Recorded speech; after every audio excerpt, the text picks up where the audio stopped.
Hello friends. ये हमारा देखिए यहाँ पे क्लास 12 का फिजिक्स है जो भौतिक विज्ञान है उसका हम लोग नेक्स्ट चैप्टर पे चलते हैं। प्रकाश, जो चैप्टर का नाम है प्रकाश की प्रकृति तथा द्रव्य तरंग एवं नाभिकीय संरचना तथा हाइड्रोजन स्पेक्ट्रम। दोस्तों ये वाला जो चैप्टर है बहुत ही इम्पोर्टेंस है एंड मतलब बहुत ही अच्छा चैप्टर है। इसमें बहुत सी पढ़ने को हम लोग को मिलेगा और सीखने को मिलेगा, तो हम लोग इसके बारे में चर्चा करेंगे। ये सब इसके मतलब है इम्पॉर्टेंट टॉपिक है जिसके जिसको हम लोग मतलब यहाँ पे शॉर्ट में लिख दिया है, ठीक है, जिसके बारे में हम लोग चर्चा करेंगे। तो आइए इसके बारे में हम चलते हैं, चर्चा करेंगे। तो पहली हेडिंग हम लोग का देखते हैं क्या है यहाँ पे। आइए, तो हमारा पहला हेडिंग है थॉमसन का प्रयोग। ये थॉमसन का प्रयोग है, इन्होंने अपने प्रयोगों में बताया। इन्होंने जब पराबैंगनी किरणों को किसी निर्वात तल में उपस्थित कैथोड तथा एनोड की प्लेटों में से कैथोड के प्लेट पर गिराया जाता है तो इलेक्ट्रॉन निकलते हैं। परंतु जब पराबैंगनी किरणों को एनोड पर गिराया जाता है, यानी एनोड के प्लेट पर गिराया जाता है, तो क्या होता है, हमारा उस परिपथ में कोई भी धारा प्रवाहित नहीं होती है। तो इसी कारण को बताने में थॉमसन क्या रहे, असफल रहे। जैसे में आप लोग जानते हैं कि कैथोड और एनोड की प्लेट के बारे में। तो कैथोड की प्लेट और एनोड की प्लेट एनोड यानी सिंपल सी बात है, एनोड क्या होगा, हमारा पॉजिटिव होगा, the sign of positive, right. और यह हमारा क्या होगा, कैथोड। कैथोड क्या होगा, नेगेटिव साइन। ऐसे ही होता है ना। देखिए हम अभी आप लोग को दिखाते हैं। सिंपल सी बात देखिए, थॉमसन के प्रयोगों में क्या बताया गया है, बताया यही गया केवल कि क्या नाम है आपका, जब पराबैंगनी किरणों को किसी निर्वात तल में उपस्थित कैथोड तथा एनोड की प्लेटों में से कैथोड की प्लेट पर गिराया जाता है तो ये रहा हमारा कैथोड की प्लेट। इस पर हम लोग क्या करेंगे, पराबैंगनी किरणों को क्या करेंगे, गिराएंगे। तो इसमें जब गिराया जाता है तो इलेक्ट्रॉन निकलते हैं। तो इसमें से क्या होगा, इलेक्ट्रॉन निकलेंगे। तो इलेक्ट्रॉन निकलेंगे तो ये जो हमारा क्या होगा, निकलते हैं, ठीक है। तो उस परिपथ में निकलते हैं। परंतु जब पराबैंगनी किरणों को एनोड की प्लेट पर क्या होता है, गिराया जाता है, तो क्या होती है कि उस परिपथ में से कोई भी धारा प्रवाहित नहीं होती है। तो इस कारण को जो है हमारे थॉमसन जी थे बताने में क्या हुए, असफल रहे।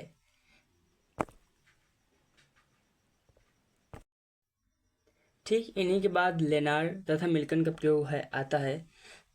तो लेनार्ड तथा मिल्टन ने जे थॉमसन के कारणों का समाधान किए।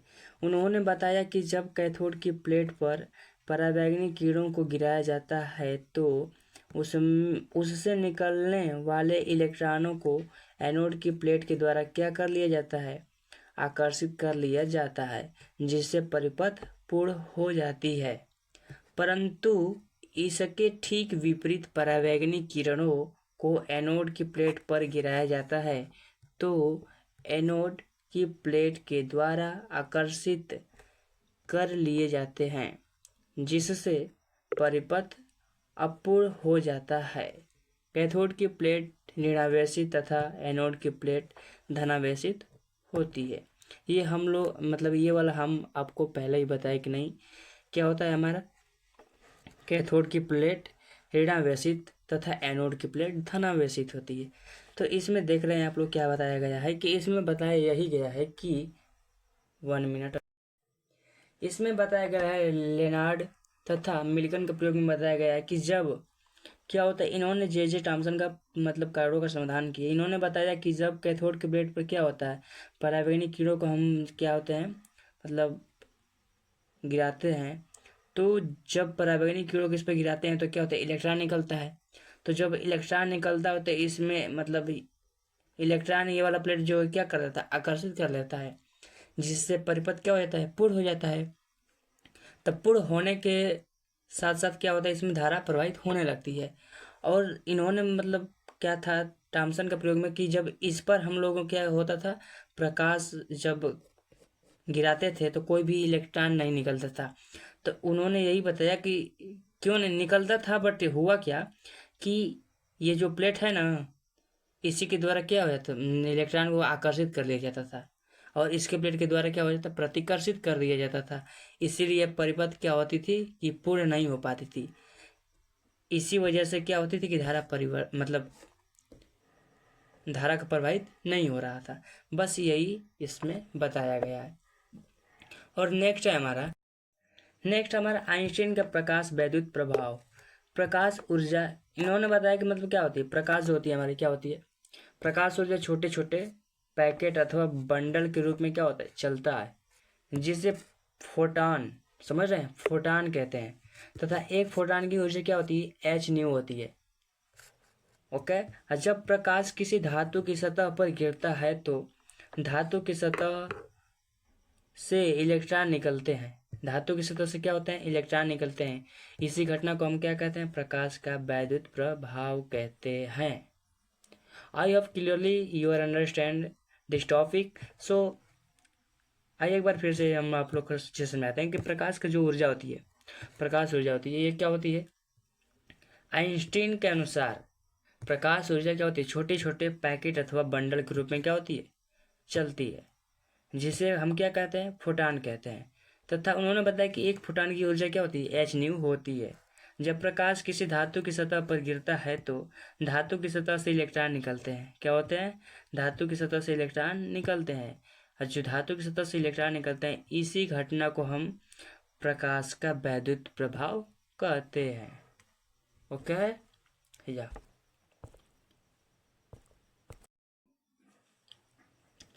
नेक्स्ट टॉपिक, प्रकाश उत्सर्जन के नियम। प्रकाश उत्सर्जन के नियम में लेनार्ड तथा मिल्कन ने प्रकाश उत्सर्जन के नियम में 5 नियम प्रतिपादित किए, जिनमें हमारा पहला नियम, धातु की पृष्ठ यानी धातु की जो पृष्ठ पर आपतित प्रकाश की तीव्रता के मान को बढ़ाया या घटाया जाता है तो धातु की पृष्ठ से उतने ही संख्या में यानी अधिक इलेक्ट्रॉन या कम इलेक्ट्रॉन क्या होंगे, क्या ये हमारा इलेक्ट्रॉन उत्सर्जित होते हैं। अर्थात धातु के पृष्ठ से इलेक्ट्रॉनों के उत्सर्जन की दर मात्रा आपतित प्रकाश की तीव्रता के समानुपाती होता है। इन्होंने दूसरा नियम बताया कि धातु के पृष्ठ से उत्सर्जित हुए इलेक्ट्रॉन की क्या हुआ, उत्सर्जित हुए इलेक्ट्रॉन की गतिज ऊर्जा पर आपतित प्रकाश की तीव्रता निर्भर नहीं करती है। यानी धातु के पृष्ठ से उत्सर्जित हुए इलेक्ट्रॉन की गतिज ऊर्जा पर आपतित प्रकाश की तीव्रता निर्भर नहीं करती है। और तीसरा इन्होंने बताया कि यदि क्या हुआ, यदि किसी प्रकाश की आवृत्ति का मान बढ़ाया जाता है तो धातु के पृष्ठ से अधिक इलेक्ट्रॉन उत्सर्जित होंगे। क्या होंगे, अधिक इलेक्ट्रॉन उत्सर्जित होंगे। अर्थात धातु के पृष्ठ से उत्सर्जित इलेक्ट्रॉनों की दर आवृत्ति के समानुपाती होती है, अर्थात होता है। ठीक है, यानी इलेक्ट्रॉनों की दर जो है प्रोपोर्शनल होती है किसके, फ्रीक्वेंसी यानी आवृत्ति के। ओके जी, वैसे मैं आप लोगों को बतला दूं कि ये चौथा जो इन्होंने नियम दिया कि उत्सर्जित हुए इलेक्ट्रॉनों की गतिज ऊर्जा पर यदि आवृत्ति का मान बढ़ाया जाता है तो उनकी गतिज ऊर्जा में वृद्धि होता है। यदि आवृत्ति का मान एक न्यूनतम मान से कम है तो धातु की पृष्ठ से एक भी इलेक्ट्रॉन उत्सर्जित नहीं होगा।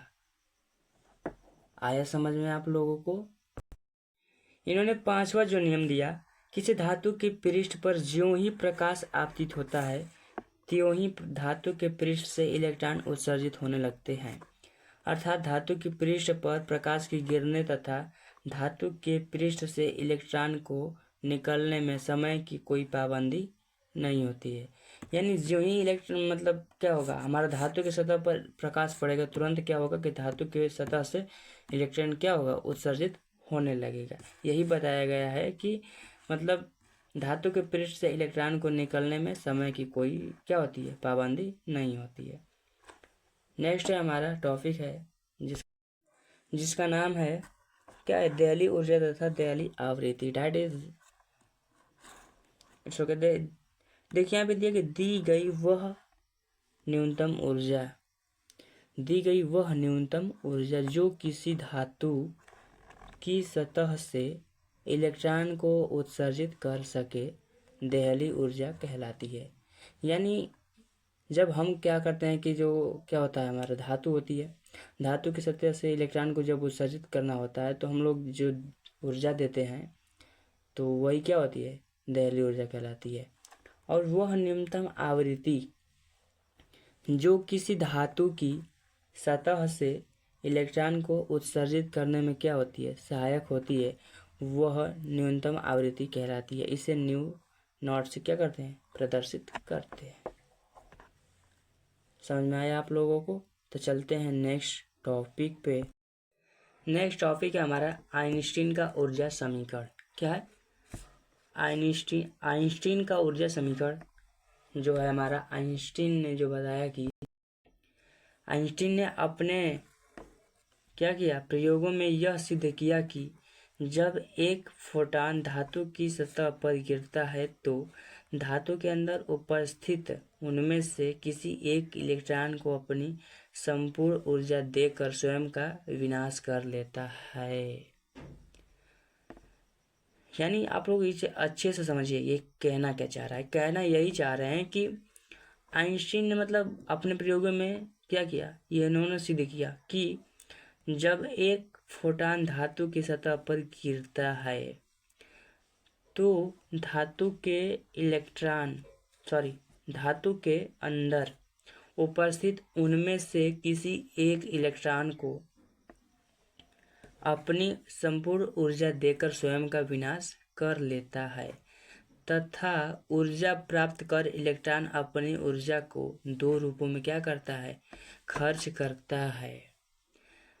पहला धातु की पृष्ठ से बाहर निकलने में खर्च करता है तथा दूसरा गतिज ऊर्जा प्राप्त करने में क्या करता है, खर्च करता है। अतः E = K+WE या फिर E = K+W। ओके, तो इसमें यह बताया गया है कि देखिए E = K+H/0। I have K = H/, that is H common this fact, so E = H bracket में H ν+ν0 वेयर K = क्या है हमारा, एक फोटॉन की ऊर्जा यानी H/ν। तो यहाँ पे H का मान दिया गया है कितना, 6.63 × 10⁻³ कितना, -34 जूल इंटू सेकेंड। इसका क्या होता है, मात्रक होता है। और ये हमारा वीमा है, ml के स्क्वायर T का पावर कितना होता है, -3 होता है। कितना होता है, 3। तो नेक्स्ट टॉपिक है हमारा जी, वैसे मैं आपको बता दूं, नेक्स्ट हमारा टॉपिक है निरोधी विभव या फिर इसे मतलब क्या कहते हैं, स्तंभ विभव भी कहते हैं। तो जब प्लेट P2 यानी anode, I hope clearly you are understand this P2, what is this P2, okay, what is P2, that is P2 anode, the plate of anode को कैथोड यानी P1 कैथोड के सापेक्ष क्या किया जाता है। ये हमारा हेडिंग है जो है, देख रहे हैं आप लोग, क्या किया जाता है, सापेक्ष श्रेणी विभव पर रखा जाता है तो परिपथ में कोई भी धारा प्रवाहित नहीं होती है और विभव का मान क्या होता है, शून्य होगा, जिसे निरोधी विभव कहते हैं। नेक्स्ट हमारा हेडिंग है परमाणु, यानी परमाणु किसी तत्व का अत्यंत सूक्ष्म तथा अविभाज्य कण है। इस परमाणु की त्रिज्या 10⁻⁻10 मीटर कोटि तथा परमाणु के नाभिक की त्रिज्या 10⁻15 मीटर कोटि की होती है। नेक्स्ट हमारा क्या है टॉपिक है, नेक्स्ट हमारा हेडिंग क्या है हमारा, जे टॉमसन का परमाणु मॉडल। जे टॉमसन के अनुसार परमाणु अत्यंत सूक्ष्म कण होता है और इस परमाणु में एक नाभिक पाया जाता है जो परमाणु के ठीक बीच में सहकेंद्रित होता है तथा इस नाभिक के चारों ओर धनावेशित आवेश समान रूप से फैले होते हैं तथा इस परमाणु में इलेक्ट्रॉन इस प्रकार वितरित हुए रहते हैं जैसे तरबूज में उसके काले बीज तथा ये इलेक्ट्रॉन स्थिर होते हैं। हमारा हेडिंग है रदरफोर्ड का परमाणु क्या है मॉडल है। क्या है परमाणु मॉडल। ठीक है, तो ये इसमें हमारा दिया है रदरफोर्ड के परमाणु मॉडल में जो बताया गया है कि रदरफोर्ड के अनुसार क्या होती है। रदरफोर्ड के अनुसार परमाणु में उपस्थित इलेक्ट्रॉन स्थिर अवस्था में नहीं होते हैं बल्कि गतिशील अवस्था में पाए जाते हैं तथा ये नाभिक के चारों ओर एक निश्चित कक्षा में क्या होते हैं चक्कर लगाते हैं। नेक्स्ट हमारा हेडिंग है रदरफोर्ड के परमाणु मॉडल के असफलता के कारण। पहला है परमाणु स्थायित्व की स्थिति में। परमाणु के अंदर नाभिक के चारों ओर घूमते हुए इलेक्ट्रॉन निश्चित कक्षा में घूमते हैं तो उसकी ऊर्जा में ह्रास होनी चाहिए और एक ऐसी स्थिति प्राप्त होनी चाहिए जब इलेक्ट्रॉन की समस्त ऊर्जा समाप्त हो जाए और वह नाभिक में गिर जाए, परंतु वास्तव में क्या होता है ऐसा नहीं है।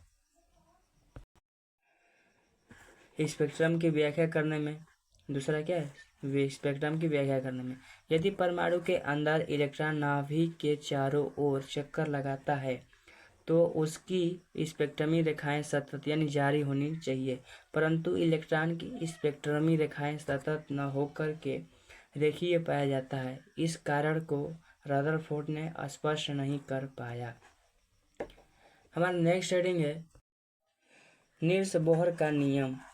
नील्स बोहर ने प्लांक के क्वांटम सिद्धांत का प्रयोग करके रदरफोर्ड की कमियों को क्या किया दूर किए। नील्स बोहर ने अपना 3 नियम प्रतिपादित किए। पहला उन्होंने बताया कि इलेक्ट्रॉन केवल उन्हीं कक्षाओं में चक्कर लगाते हैं जिनका कोणीय संवेग nh/2π का पूर्ण गुणज हो। उन निश्चित कक्षाओं को स्थायी कक्षा कहते हैं जहां n इक्वल टू क्या होता है क्वांटम संख्या यानी n equal to 1 2 3 4 5 6 dot dot dot. Second है उन्होंने बताया कि स्थायी कक्षा में घूमते हुए इलेक्ट्रॉन ऊर्जा का उत्सर्जन नहीं करता है तथा इस इलेक्ट्रॉन पर एक त्वरण लगता है जो इस इलेक्ट्रॉन को वृत्ताकार पथ प्रदान क्या करता है कि करता है। इन्होंने तीसरा नियम जो बताया इन्होंने क्या कि जब किसी परमाणु इलेक्ट्रॉन को किसी कारणवश बाहर से ऊर्जा प्राप्त हो जाए तो क्या होता है तो वह इलेक्ट्रॉन अपनी कक्षा को छोड़कर उच्च कक्षा में क्या होता है चला जाता है। इलेक्ट्रॉन की इसी अवस्था को उत्तेजित अवस्था कहते हैं तथा यह इलेक्ट्रॉन उच्च कक्षा में केवल 10⁻⁸ सेकेंड तक ही क्या करता रहता है और पुनः अपनी कक्षा में लौट आता है तथा लौटते समय अपनी ऊर्जा को विद्युत चुम्बकीय तरंगों के रूप में क्या करता है खर्च करता है।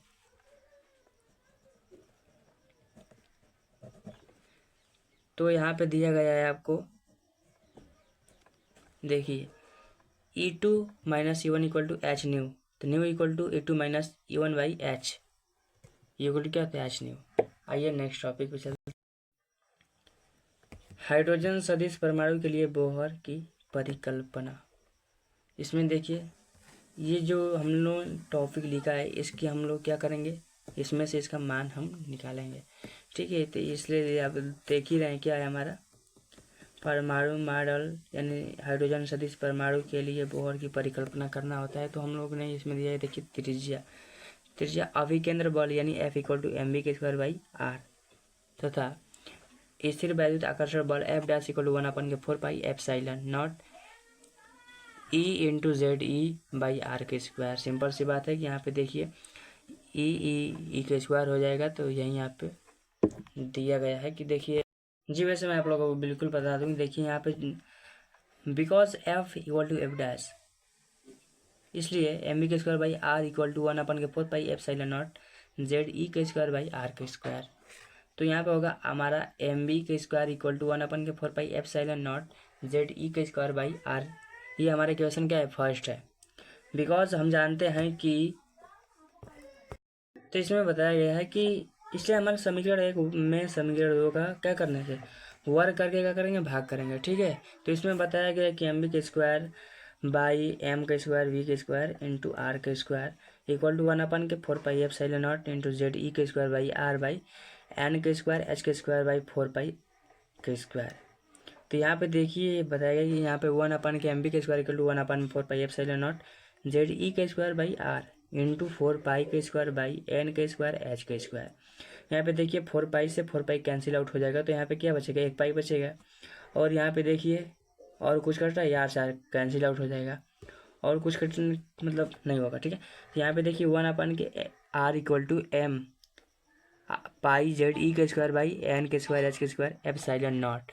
तो यहाँ पे हम लोग आर का मान निकाले हैं जो यहाँ पे दिया है एन के स्क्वायर एच के square epsilon naught by M pi Z E का क्या होगा, स्क्वायर होगा। तो आई होप कि ये आप लोग को अच्छे से समझ में आया होगा। अगर समझ में नहीं आएगा तो कई बार रिवाइज कर लीजिएगा, इसके बाद रिवाइज करने के बाद आप लोग को अच्छे से समझ में आएगा। तो चलते हैं नेक्स्ट टॉपिक पे। ये हमारा क्या है, एच आर प्रोपोर्शनल क्या होगा, एन के स्क्वायर होगा, क्योंकि उसमें दिया गया था जो पावर में था एन के स्क्वायर, इसलिए। तो यहाँ पे हमारा होगा R1/R2 इक्वल टू N1/N2 क्या होगा, होल स्क्वायर होगा। ये हमारा क्या है, यही हमारा फार्मूला है। ये भी formula that is very important. So next हमारा वे, यानी वेग ऑफ वेलोसिटी, इंग्लिश में वेलोसिटी कहते हैं, राइट। तो वेलोसिटी ये थे कि यहाँ पे MV/R इक्वल टू NH/2 पाई। तो यहाँ पे दिया है हमारा क्या, V equal to NH/2M pi R, 2 pi M R पे बोल सकते हैं इसको, ठीक है। इधर उधर होने से कोई प्रॉब्लम नहीं होता है, राइट। तो V equal to NH/2 pi M into, यहाँ पे देखिए R का मान हमने ऊपर निकाला हुआ था, राइट। तो यहाँ पे देखिए N के स्क्वायर एच के square by epsilon naught by M pi Z ई के स्क्वायर। तो यहाँ पे देखिए पाई से M पाई M कट जाएगा, तो ये जेड ई कहाँ जाएगा, सिंपल सी बात है कि ऊपर जाएगा। और ये एन एस कट जाएगा, तो यहाँ पे भी इक्वल टू क्या होगा, जेड ई के square by 2NH epsilon naught. तो v का मैंने v पर पोर्शनल 1/n होगा, राइट। तो V1/V2 इक्वल टू N2/1, जैसे ये हुआ है ठीक उसी प्रकार ये हुआ, राइट। तो ये आप लोगों को अच्छे से समझ में आया होगा। तो चलते हैं नेक्स्ट टॉपिक पे।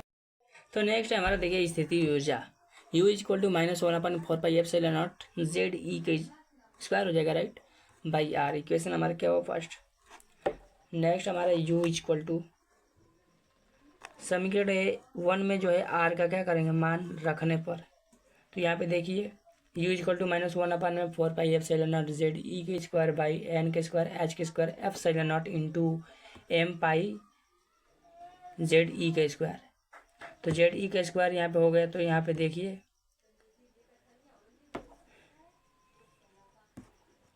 U equal to -1/4 M Z के स्क्वायर ई का पावर 4 बाई एन के स्क्वायर एच के स्क्वायर एप्सिलॉन नॉट का स्क्वायर। ये हमारा जूल, यानी इक्वेशन थर्ड हुआ, राइट। ये हमारा गतिज ऊर्जा निकलेगा यहाँ से K इक्वल टू 1/2 MV का स्क्वायर होता है, और इस समीकरण में भी का मान रखने पर तो K equal to 1/2 M Z E square by 2NH epsilon का पूरा का होल स्क्वायर होगा। तो K इक्वल टू 1/8 MZ के स्क्वायर ई के पावर 4 बाई एन के स्क्वायर एच के स्क्वायर एप्सिलॉन नॉट के स्क्वायर। ये क्या हमारा इक्वेशन फोर्थ हुआ। तो ये हमारा क्या हुआ, ये भी ऊर्जा, यानी सब इक्वेशन यानी फार्मूला निकाल। तो ये जब हम संपूर्ण ऊर्जा निकालते हैं, ये स्थिर ऊर्जा और गतिज ऊर्जा निकल गई, तो हम लोग क्या करेंगे, संपूर्ण ऊर्जा निकालेंगे। Because E equal to K plus U, I know, I mean we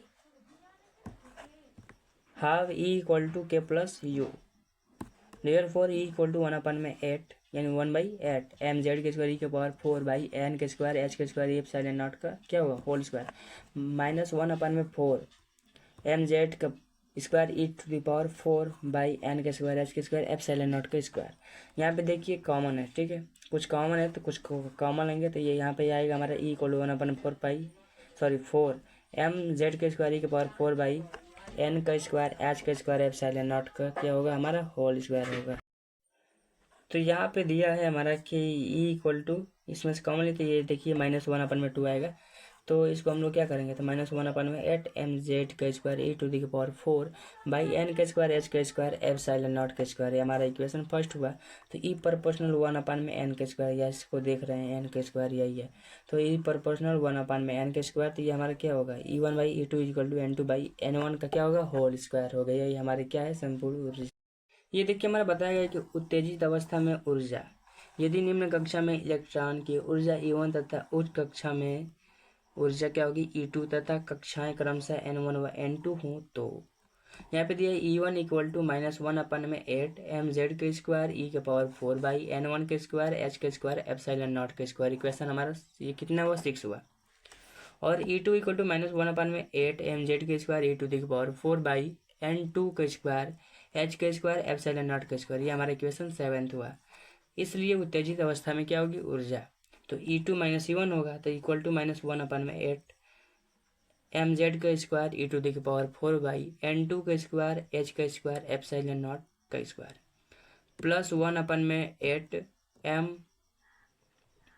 mz² e⁴ by n1 के स्क्वायर h के स्क्वायर एप्सिलॉन नॉट के स्क्वायर।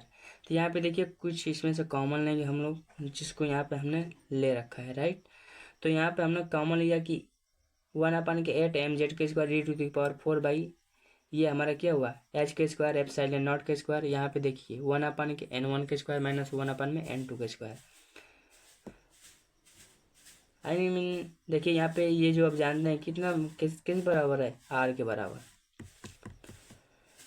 E = -r कितना होगा RHc/n के स्क्वायर जूल, या फिर E = -13.6/n के स्क्वायर इलेक्ट्रॉन वोल्ट। क्या है हमारा समझ में नहीं आप लोग, राइट। देखिए यहाँ पे E = -RHc/n के स्क्वायर जूल, या फिर E = यहाँ पे देखिए इसका मान रखा गया है पूरे का, ये ऊपर वाले पूरे का मान है RHc पूरे का कैलकुलेशन करके इतना है, राइट। तो -13.6/n के स्क्वायर इलेक्ट्रॉन वोल्ट इसका मात्रक है। नोट यहाँ पे पहला नोट है, ये 1 इलेक्ट्रॉन वोल्ट = 1.6 × 10⁻19 जूल। आयनन ऊर्जा RHc जूल यानी 13.6 इलेक्ट्रॉन वोल्ट। तरंग संख्या यानी 1/λ। नील्स बोहर के अनुसार E2 - E1 = hν। E2 - E1/h = ν, यानी फ्रीक्वेंसी हमारा है, right. 1/λ = mz² e⁴ by h³ epsilon naught square into c bracket में 1/n1 का स्क्वायर माइनस 1/n2 के स्क्वायर। नेक्स्ट है हमारा यहाँ पे देखिए, चूंकि प्रकाश की चाल c = तरंग दैर्ध्य लैम्डा गुणा आवृत्ति फ्रिक्वेंसी है, ठीक है। तो c = λ/ν, तो लैम्डा = c/λ होगा, सॉरी न्यू = c/λ। तो E2 - E1 तथा आवृत्ति न्यू का मान रखने पर तो 1/8 mz² e⁴ बाई h के स्क्वायर एप्सिलॉन नॉट के स्क्वायर ब्रैकेट में 1/n1 का स्क्वायर माइनस 1/n2 के स्क्वायर पूरे के पावर h = c/λ।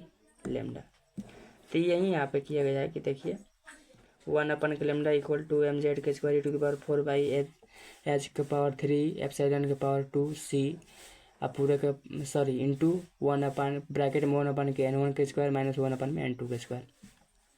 यहाँ पे देखिए 1/r सॉरी लैम्डा = r, यहाँ पे r इसके पूरे के मान के क्या होता है बराबर।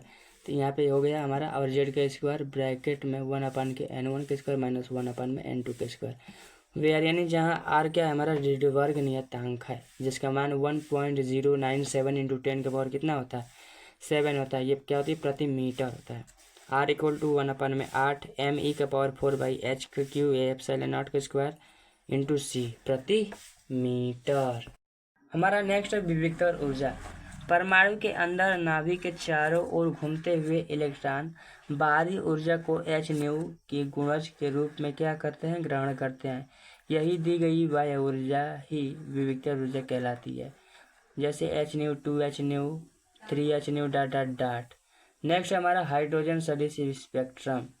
वृत्ताकार कक्षा में नाभिक के चारों ओर घूमते हुए इलेक्ट्रॉन जब उत्तेजित होता है तो विभिन्न प्रकार की श्रेणियां प्राप्त होती हैं, जिसे लाइमन नामक वैज्ञानिक ने खोज किया था। यह श्रेणियां स्पेक्ट्रम के रूप में प्राप्त होती हैं और यह 5 प्रकार की होती हैं। पहला है हमारा लाइमन श्रेणी।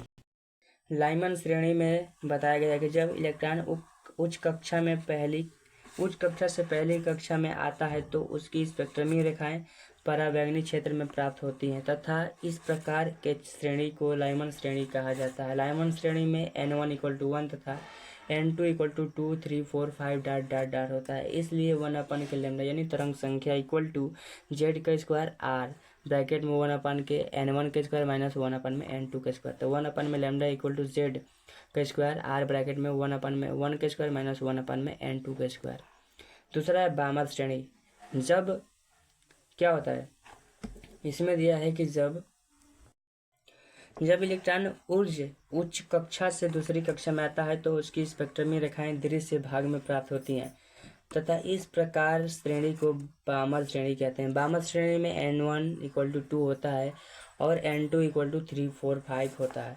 इसलिए 1 के लैम्डा यानी तरंग संख्या =z² r by into 2² minus 1/n2² होगा।